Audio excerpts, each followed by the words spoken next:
going on, y'all? Wired here. This is our first game review, and you know we got to talk about My Hero Ultra Rumble. You guys know I'm a big My Hero fan. I've got the tattoos, the Funkos, everything. So when I heard that a Battle Royale I had to jump on it.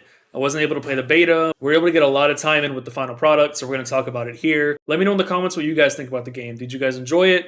Do you guys see yourself playing it for a long time? Let's talk about it. In this video, though, we're going to talk about the good, the bad, and some of the changes I would like to see personally in the quality of life updates for as long as this game is going to have support. So let's go ahead and get into it right now.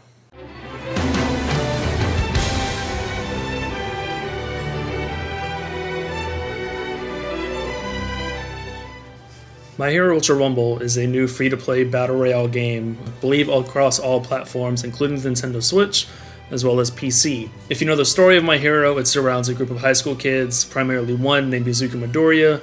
They each have abilities and they fight crime. That's pretty much the gist, and they try to graduate high school and middle school, whatever grade they're in. In this game, it's a Battle Royale. It's a Battle Royale through and through. It's a melee-based Battle Royale. You have your basic punch, you have your basic attack buttons, your jump buttons, your crouch buttons, and you also have 3 quirk buttons. You have a projectile quirk, a special ability quirk, and another special ability quirk, which those are pretty specific to whatever character you're choosing. If you're picking Deku, you have his finger flick, which is his projectile. Shigaraki's is just the decayed wall, things like that. So definitely go into playing this game with the mindset of what character you want to play, depending on the playstyle you want. With that being said, it's a pretty fun game. It's not a bad Battle Royale. It could be worse. There's a lot of things that are kind of odd at first, but it's not a bad time. It's fun. It's definitely something that you would play with your kids. If they want to play with you a couple rounds, you would enjoy it. It's not too complicated. It's a pretty enjoyable free-to-play Battle Royale.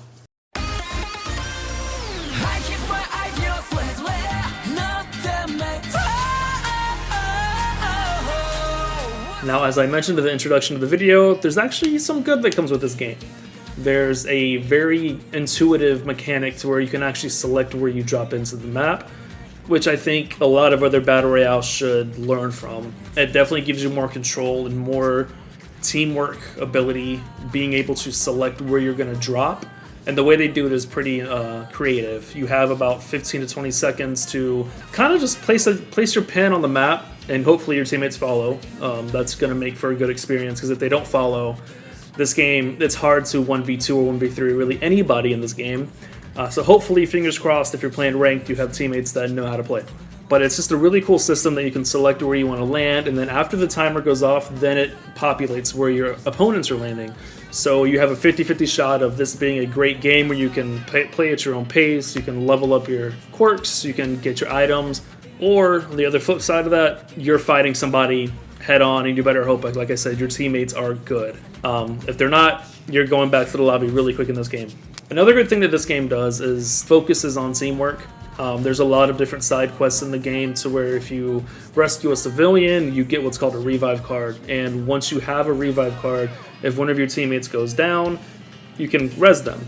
And the payoff is you get them resurrected fairly quickly. It's not like a 10-second burnout like Fortnite. You get them rather quickly, so they do a really good job of rewarding players for doing these side quests. If you don't have a revive card, there's no other way to get your teammates. So if you see a citizen on the ground, definitely pick them up. I always laugh when I'm playing as a villain and you still have to save them, knowing in the show they're trying to kill the civilians. But anyway, so no, there's a lot of good things in this game. It's one of those Battle Royales that actually focuses on teamwork.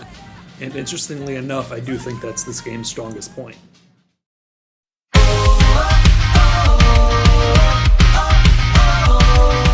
Funny enough, or ironic enough, whatever the term is you want to use, the bad parts of the game do not come with the gameplay itself. It's this godforsaken menu system and battle pass system and unlock system. What will ruin this game is the fact that you only start out with 6 or 7 characters out of 23, if I'm not mistaken. You start out with Deku, Ochako, Cementos, and a couple villains. That's really it. The battle pass system is you can unlock new characters. There's a second battle pass, a special pass system where you can get Bakugo, Todoroki, All Might, Himiko, essentially the best characters in the game. They kind of made it obvious that they're the best characters in the game, and it's a grind fest to unlock these characters. I believe with All Might, you have to have 30,000 XP points, but you get probably 800 in a single game if you win. For a free-to-play game, it's very grindy. I personally don't agree with the notion of locking up characters. I think battle passes should only be cosmetic. I don't think they should be character specific. I don't believe in paywalling characters. I believe, especially in a free-to-play game, they should all be available, especially in a game like for My Hero Academia, where every character is a fan favorite. So that's honestly the biggest negative of the game. The gameplay itself is great, it's fun. You're going to be spending a lot of time playing with these base characters, and it's going to get monotonous. I promise you. I've already put in probably 7 hours just as Deku, and I'm nowhere near getting Bakugo or Todoroki or anything. I don't understand why they would do that, but that's definitely the biggest takeaway, because you're playing as characters you don't really want to play. And if you're a Himiko fan or an All Might fan or whoever, you're going to have a hard time stomaching a lot of this game to get those characters.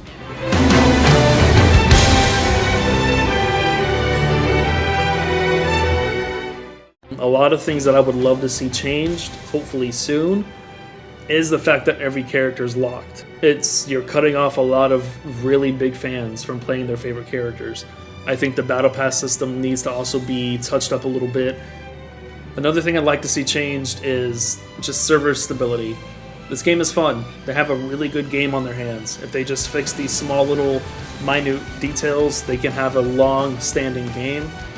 I'm definitely going to be playing it a lot more on YouTube. I just hope they get more stability, as well as the current generation support. The current generation support is key. Only playing a PS4 model of a game on a PS5 it's disheartening, because you paid $500 for a 5. Why should I be playing a PS4 version of a game?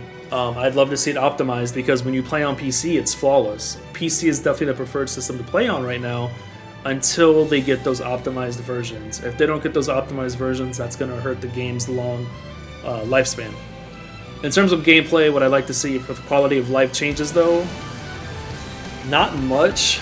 I would like to see damages reduced. It's really easy to one-shot people in this game, and I understand the notion that your quirk is leveled up to the max. If I'm Deku, I shouldn't be able to knock an opponent down with my projectile 4 times. I feel like it should take more. It doesn't really give you a reason to do any melee combat if you can just projectile everybody from a distance.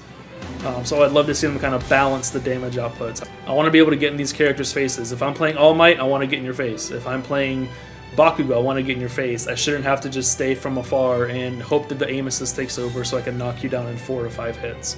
Definitely would love to see a damage output balance. Love to see new characters, man. My Hero has a huge catalog of characters. I'm hoping that they have plans to bring them out. If I'm not mistaken, you're only starting with 5 villains. I want to say it's Dabi, Shigaraki, Himiko, and Compress, maybe 4 villains. Either way, I hope they have plans. I hope they release a roadmap of more characters and just more abilities and ideas. I hope there's a lot more diversity and variety with characters and abilities, because that would definitely help this game. Overall, though, I think My Hero is a fun game. It's a fun free-to-play. If they're able to fix the menu system and some of the things that I mentioned, I think this game's going to be around for the long haul. Definitely had fun playing it. I think you guys will too. Let me know in the comments what you guys think, and we'll talk about it. If you guys want to run some games, let me know in the comments as well. What games should I talk about next? What games are you looking forward to? Maybe I'll do one of Spider-Man 2. We'll see. I'll catch y'all later.